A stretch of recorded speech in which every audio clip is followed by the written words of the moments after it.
Bismillahirrahmanirrahim. Assalamu alaikum wa rahmatullahi wa barakatuh.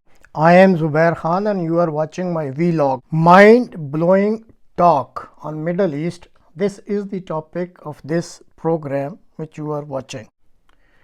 Princess Reema, daughter of Bandar Ali Saud, the first female ambassador of Saudi Arabia to USA, on the eve of World Economic Forum Davos, talked regarding the ongoing situation in Gaza, Palestine. Her conversation with Becky Anderson of CNN is in fact mind-blowing. She clearly warned that if powerful rulers of the world are not stopping all these atrocities which are going on in Middle East, then there is a strong likelihood that this planet once again will become a planet of Stone Age. Her talk is really worth listening and watching. I think the most important thing to realize is the kingdom has not put normalization at the heart of its policy. It's put peace and prosperity at the heart of its policy. So that looks at resolving the finite cause of the Palestinian people who deserve a state. They deserve sovereignty. They deserve a pathway that is irrevocable to their situation. Today, you're talking about 30,000 people who've died. Let's talk about those who are living. The children whose limbs are amputated. The people who are hiding in churches. That is not okay in any society to have sewage running around. This is not a solution to peace. This is not a solution to sovereignty. It's also not a path to safety. And while the kingdom fully recognizes the need for Israel to feel safe, it cannot be at the expense of the Palestinian people. So in our plight, in our journey over the past, and not since October 7th, as horrible and vile and disgusting as what happened that day was, we have to go to the root cause of the instability in the region. 75 years of occupation. Those 75 years led to a plethora and an outroar and a spilling of violence across our region. To your point, it's not complicated. The solution is obvious and the solution is now. And the solution is a two-state solution. The kingdom, since the time of King Fahd, has pushed forward that policy. Since the Arab proposal of peace, we've pushed with King Abdullah for that policy. And you heard the Crown Prince say in his own voice, we've never been closer than we were before. But today, cooler heads must prevail. There's trauma and pain on both sides. I can't take that back. But what we can do is cease fire now. Because how many more children need to die? How many more limbs need to be lost? How many more parents need to lose their livelihood? It can't happen anymore. And the kingdom has condemned violence on both sides.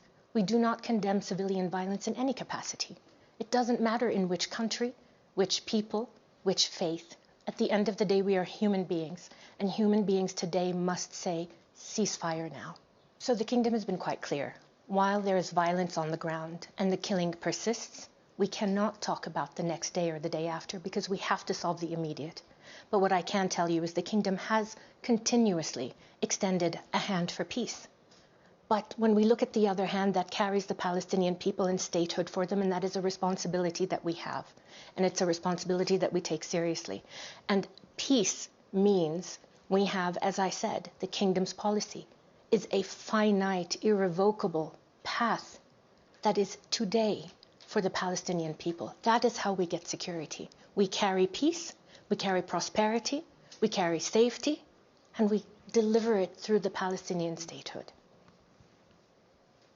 How concerned are you about the wider spillover at this point? I'm profoundly concerned, Becky. I am profoundly concerned because today the whole Middle East has been united in its call for peace and de-escalation.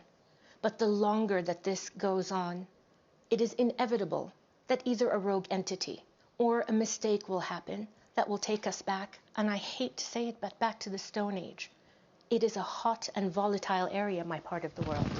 And we do not want the burden for our great-grandchildren to say, we could have had a solution. We could have resolved this. We didn't need to be in the state that we are in. And today, leadership says, I feel pain, but I will still do the right thing. My people are hurting, but I will still do the right thing because the future demands it of us. And so we recognize the shock to the Israeli people of what happened on October 7. But we have to recognize the daily, constant shock that is happening to the men and women of Gaza. And it is spilling over to the West Bank. And it is not something that we can turn a blind eye to. And Ambassador, it is spilling into the region. We are seeing a Correct. wider regional conflict. Correct. And you worry. I absolutely worry, because it's not what we need today. Vision 2030 is very clear. The only path to prosperity for the Middle East is unity, it's economic prosperity, it is a balanced, stable region where we, for once and for all, can stop being the headline because of trauma and death and violence, but we can be a headline on prosperity. We've shown it can happen. You've seen the turnaround of the kingdom. It is impossible to say that it's not possible anywhere else. And we are here ready to take a leadership position. But it is also impossible to move in and lead when you have a population of people who are starving, when you have aid on borders that can't come in. We want better for our world, and we are taking a leadership position. But it's impossible when thousands of bombs are being dropped. So I think one of the most critical points that you talked about is this lack of collaboration and this competitiveness. It's very healthy to be competitive, but not at the expense of the global economy, global peace and prosperity. And what we have to look at right now is how do we transfer the competition into collective impact, collective work, because that's the only way that we're going to solve not only geopolitical issues, economic issues, climate issues. When we look at the climate crisis, what is happening in the kingdom will impact the whole region. What happens in the United States of America impacts its whole region. We don't have walls between countries and borders. What happens in the air, what happens in the water, we're all interconnected. And until we recognize the interconnectivity of all of us as human beings, places, land, conflicts, we are not going to come to the solutions that we want. When you look at the Ukraine crisis and the war that's happening there, you'll have some countries say, what does that have to do with me? It has everything to do with you. Food security, climate, the cost of war to the climate. I don't hear anybody talking about it, whether it's in the Ukraine, whether it's in the Congo, whether it's in Sudan, whether it's in Gaza. There is an absolute cost to all of this. When we look at food security, we have to collaborate with each other. We have to collaborate on economically, we have to collaborate on programming, we have to collaborate on opportunity, and I don't see that anymore. We have to revitalize institutions like the United Nations. We have to re-engage actively with the G20, with the Arab League, with the OIC. We have these formulas. We're just not activating them to the best of our collective abilities because we're looking at competition, not collaboration, to solve transnational and global problems.